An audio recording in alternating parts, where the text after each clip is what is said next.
नमस्कार, मैं हूं आपके साथ मयंक। देखिए, आज 21 तारीख है और जंग का 22वां दिन। आप सबको मेरी तरफ से ईद की बहुत बहुत शुभकामनाएं। लेकिन मैं आज जंग की बात करूं उसके पहले कुछ कहना चाहूँगा आपसे मैं कि ईद पर खामेनी साहब के ईरान के लिए दुआ रहेगी। ईद पर ईरान की हर माता, हर बहन के लिए दुआ रहेगी।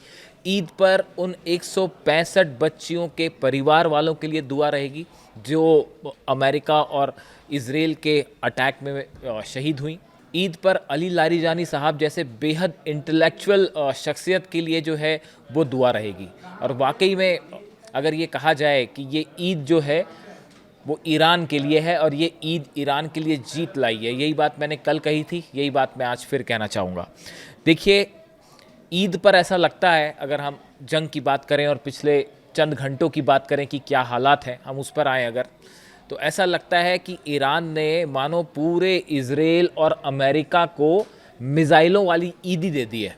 अगर आप इज़राइल की हालत देखें और अमेरिका की हालत देखें तो ये कहा जा रहा है, कुछ लोग कह रहे हैं कि ईरान ने जो है इस बार मिज़ाइलों वाली ईदी जो है वो दे दी है इज़राइल को।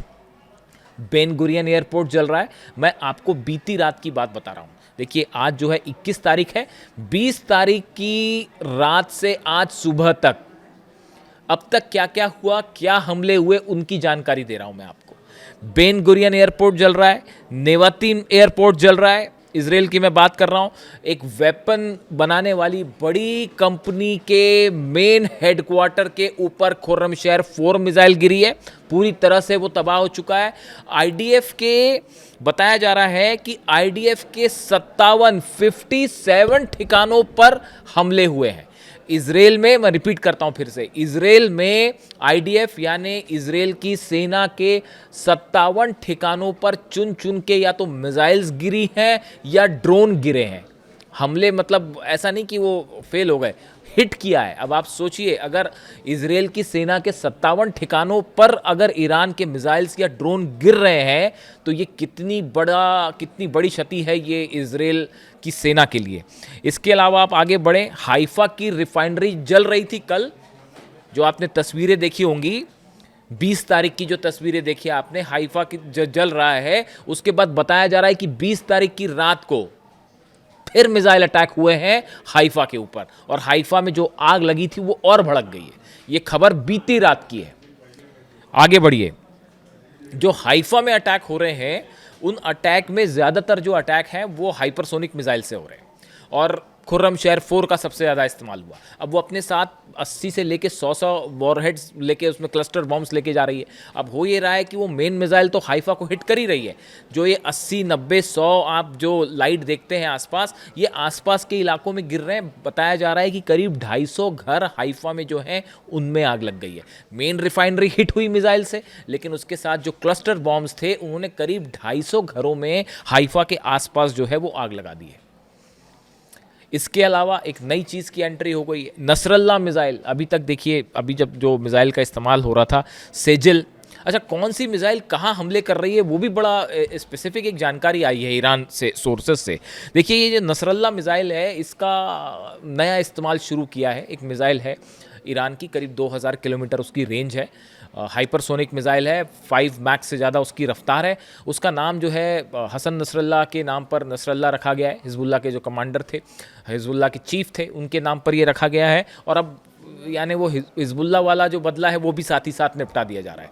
अब वो मिसाइल्स जो हैं, ये कद्र मिसाइल का अपग्रेडेड वर्जन बताया जा रहा है असल में, जो हमले हो रहे हैं। इसके अलावा आप देखिए, नसरल्ला मिसाइल से हमले हो रहे हैं। इसके अलावा जो सेजिल है, तेल अवीव में पिछले 12 घंटों के अंदर सबसे ज़्यादा अटैक हुए हैं वो सेजिल मिसाइल से हुए हैं। वो सेजिल मिसाइल आप देखते हैं जो एक विशेष प्रकार की आकृति बनाती है, और उसको रोकना किसी आयरन डोम किसी के बस की बात नहीं है। सेजिल जो है उसका गिरना तय है। इसके अलावा खुर्रमशहर की मिसाइल की हमने बात ही करी है। अब ये सब के सब जो मिसाइल फायर हो रही हैं, हाइपरसोनिक मिसाइल्स, ये इसने पूरी तरह से इजराइल के डिफेंस सिस्टम को इसलिए तबाह कर दिया। बड़ी वजह ये है, 7 मिनट के अंदर बताया जा रहा है कि 5 से 7 मिनट का टाइम लगता है इसको ईरान से चल के इजराइल पे इम्पैक्ट करने में, यानी गिरने में। मिसाइल चली ईरान से और 7 मिनट के अंदर वो गिर जा रही है, हिट कर दे रही है अपने टारगेट को, सिर्फ 7 मिनट के अंदर। और साथ में वो क्लस्टर बॉम्ब भी हैं। अब कैसे इसको रोका जाए मिसाइल्स ख़त्म हो गए, इंटरसेप्टर मिसाइल आप देख ही रहे हैं। ड्रोन जो है पहले ड्रोन से हमले हुए, उसने पूरे इंटरसेप्टर्स ख़त्म कर दिए। अब आयरन डोम फेल है, पेट्रियट ख़त्म हो चुके हैं, थाट ख़त्म हो चुके हैं मिसाइल्स, और एरो कुछ बचे हुए हैं। एरो से जितना हो सकता है उतना हो रहा है, लेकिन तबाही भयंकर है।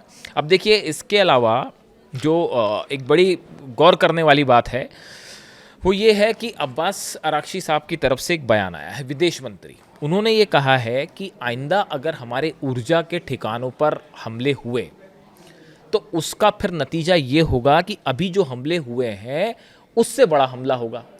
जो ईरान के ऑयल और गैस फील्ड पर हमले हुए, जो कि डोनाल्ड ट्रंप ने बाद में कह दिया कि नहीं ये तो इजराइल ने किए थे, हमने नहीं किए थे, उन्होंने अपने हाथ खींच लिए, उसका जवाब दिया है ईरान ने, उसका जवाब दिया है। अब उसके जवाब में जो जवाब आया वो क्या आया, कुवैत की, मैं आपको परसों जो हमले हुए थे वो सब आपने देखे किस तरह से जो है कतर में और सऊदी में हमले हुए और गैस रिफाइनरीज में आग लग गई, कुवैत में, ये सब परसों की बात।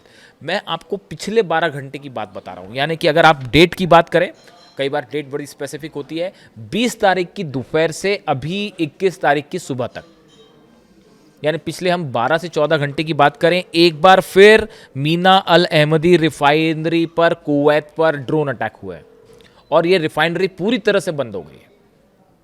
रास लफान जो एलएनजी हब है वो पूरी तरह से कतर का बंद हो चुका है, उससे प्रोडक्शन पूरा रुक गया है और आग लगी, उसको बचाना ही अपने आप में बड़ी समस्या हो गई है।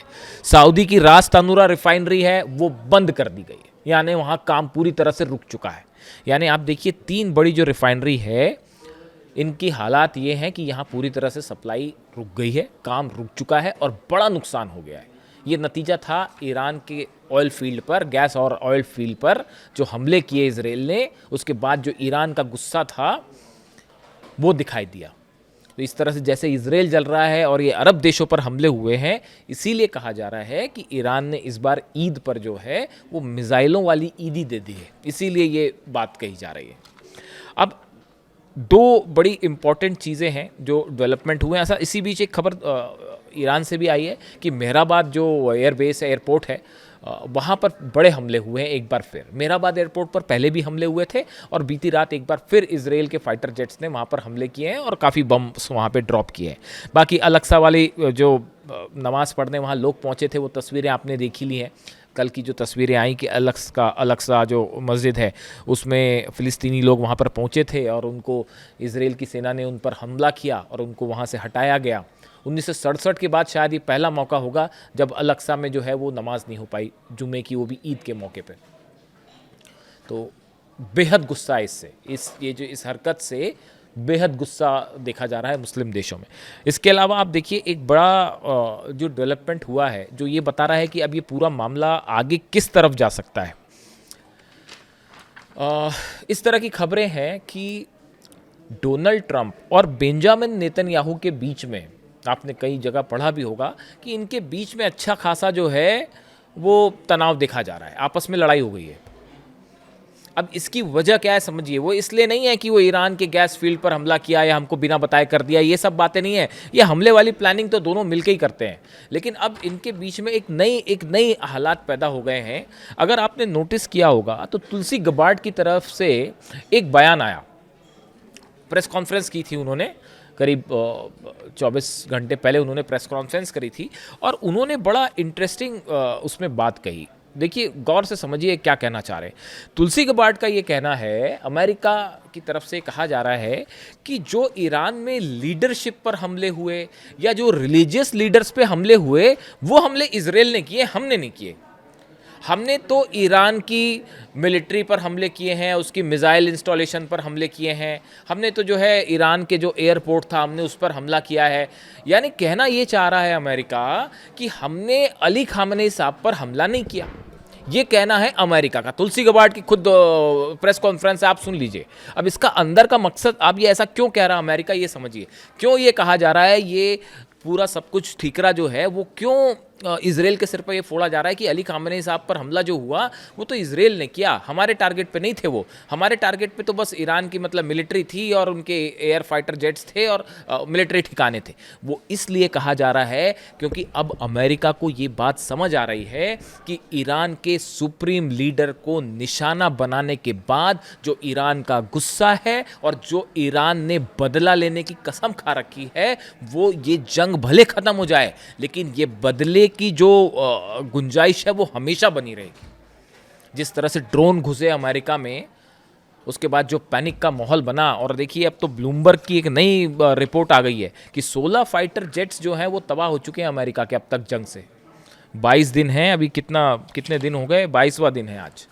22वें दिन में 16 फाइटर जेट अमेरिका के तबाह हो चुके हैं अलग अलग, चाहे वो F-15 की आप बात कर लीजिए या फ्यूल रिफ्यूलिंग जो जेट्स हैं उनकी बात कर लीजिए, F-35 गिरा, इस सबको आप अलग अलग मिला लीजिए कि कहाँ पे कुवैत में कौन से गिरे, सऊदी के बेस पर जो 5 रिफ्यूलिंग प्लेन्स थे वो जल गए, ये सब अलग अलग है। इनको आप जब जोड़ लें तो 16 जेट्स के नुकसान का मतलब समझ रहे हो आप कितना बड़ा झटका है। और ब्लूमबर्ग में ये भी इस तरह की बात कही गई है, कई जगह इस तरह की बात कही जा रही है कि बड़ा नुकसान हुआ है अमेरिका को, जो छिपाया जा रहा है, जो सामने नहीं लाने दिया जा रहा, और उसका आकलन जब सामने आएगा तो ये ईरान की एक बहुत ही बड़ी जीत है। और आप डिफेंस एक्सपर्ट्स की बात सुनिए, सीधा सीधा ये डिक्लेयर कर दिया जा रहा है कि हालात ये हैं कि ईरान ने इजराइल और अमेरिका को इस जंग में ऑलरेडी बहुत पीछे छोड़ दिया है, ऑलमोस्ट हार की कगार पर पहुंचा दिया है। अब उससे बचने के लिए ये डिक्लेयर हो जाए, अगर आज अमेरिका बाहर चला जाता है तो ये सीधी सीधी अमेरिका की हार।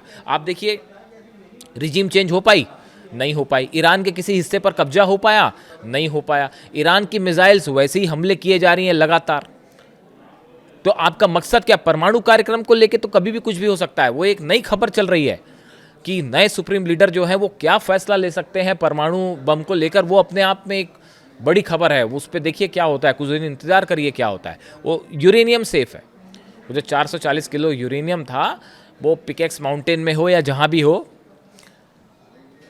वो पूरी तरह से सुरक्षित है। ये सब जानते हैं सुरक्षित है। और अगर पिकेक्स माउंटेन में है तो वहाँ तक पहुँचना किसी के बूते की बात ही नहीं है, वो तो संभव ही नहीं। अब ये ग्राउंड ऑपरेशन की जो चर्चाएं चल रही हैं कि 5 से 10 हज़ार सैनिक डोनाल्ड ट्रंप भेज सकते हैं, अपाचे हेलीकॉप्टर जा रहे हैं, यूएसएस बॉक्सर जा रहा है, यूएसएस पोर्टलैंड जा रहा है, यूएसएस कॉमस्टॉक, नए जो जहाज़ जा रहे हैं। बताया जा रहा है कि ये खार्क पर, यह केशम जो आइलैंड है, इस पर कब्जे की कोशिश हो सकती है, इस तरह का बातें कही जा रही हैं। और वो यूएसएस ट्रिपोली भी बस पहुंचने वाला है, 1 आध दिन में पहुंच जाएगा वो। तो अब देखना यह है कि क्या किसी तरह का ग्राउंड ऑपरेशन डोनाल्ड ट्रंप करते हैं, और करते हैं तो उसका नतीजा क्या होगा। ईरान ने जो मिसाइलें बरछाई हैं पिछले 24 से 48 घंटे से, आप 2 दिन पकड़ लीजिए, यानी आज 21 तारीख है, आप समझ लीजिए 19 तारीख से 21 तारीख के बीच में जो मिसाइल हमले हुए हैं, 9 देश धधक रहे हैं, ऑयल रिफाइनरीज जल रही हैं, हॉर्मूज पूरी तरह से बंद है, और इजराइल में वो तबाही मची है जो पहले कभी नहीं देखी गई, और वो भी ईद का मौका है। इसीलिए कहा जा रहा है कि ईरान ने जो है वो इस बार मिसाइलों वाली ईदी दे दी है, क्या अरब मुल्क और क्या इजराइल। और ये हालात है कि 22 दिन बाद एक बहुत बड़ी जीत की तरफ अब ईरान बढ़ रहा है। अब ये रिवर्स कैसे होगा, क्या डोनाल्ड ट्रंप कर पाएंगे? बेहद मुश्किल है, बेहद मुश्किल है।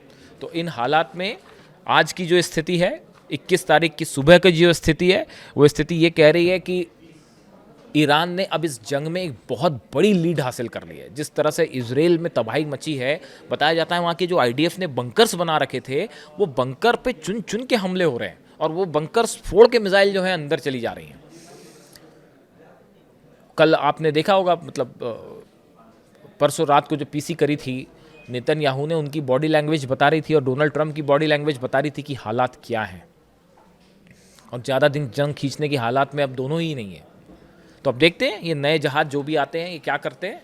और फिलहाल तो यही स्थिति, एक्सपर्ट्स तो यही मान के चल रहे हैं कि बहुत बड़ी जीत हो चुकी है ऑलरेडी ईरान की, और ख़ास तौर पर ईद पर।